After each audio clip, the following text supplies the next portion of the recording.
ئەوی شیاند گۆ بانگ یعنی وەک دوێ دەست پێشخەریەکی هەیە نامەیەکی گرنگ هەیە خوازە بگەینە ئەنجومەنان نیشتیمانی کوردی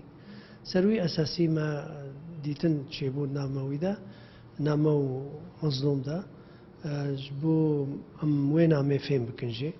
و ناماخوا گوت و بەحسا ئەوداغاژی کرد هەنکی شتەغلی ئەو ناما گوت خوازە یعنی وەک دەبێت قدرەت الجەموی هەیە کارە تەسیرە الپەیادێ بکە کارە ڕۆلێکی ڕاب ئەو هەرێما کوردستانی پەڤرا کاربن نزیکاییکی ناو تەفگەرا سیاسیدا چێکن سەروی ئەساسی ما گوهداری لێ کرد وما وەکو انطباعێکیشی نەکە سەلاف تەنێ هەنێک شتەغالی دانوستاندنێکیژی چێبوو نەل سەر ئەساسی گفتوگوێ نە مەتالیبە نە بەحسا خاڵێن پچووک ئێمە الجەمە یەک سەڵکە تەفدە هەگەر چێ بڕێکەفتنەکە سیاسی ئیداری لەشکری هەفبەش چێ ببێ نە بەحسا مەجارێکی تەنێ باش قەژێ سەلکاهی کامل گۆ تشتێکی گو دڵڕەحەتیان وڵاتی ما مەسلحا قەدیامە تێدا بێ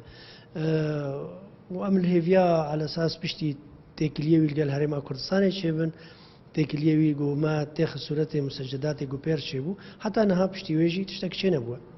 ليه أوي أنا إعلان كر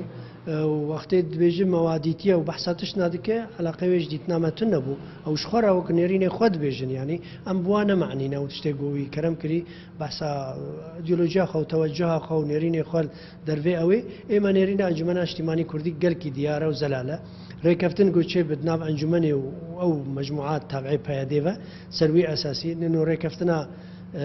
هولير جوابو يا دهوكي جيولوبو يا دست بشخريا فرنسي جيبو وأف يك آديتر أم كاربن هجر ريكفتنا كشيبه وقت مقولتي يكسر لك ريكفتنا كسياسي إداري لشكري هفبش شيبه جو دلراحتي كي تخناف جواتا كردي ده سر أساسكي بنجها كي راس ودرس به سر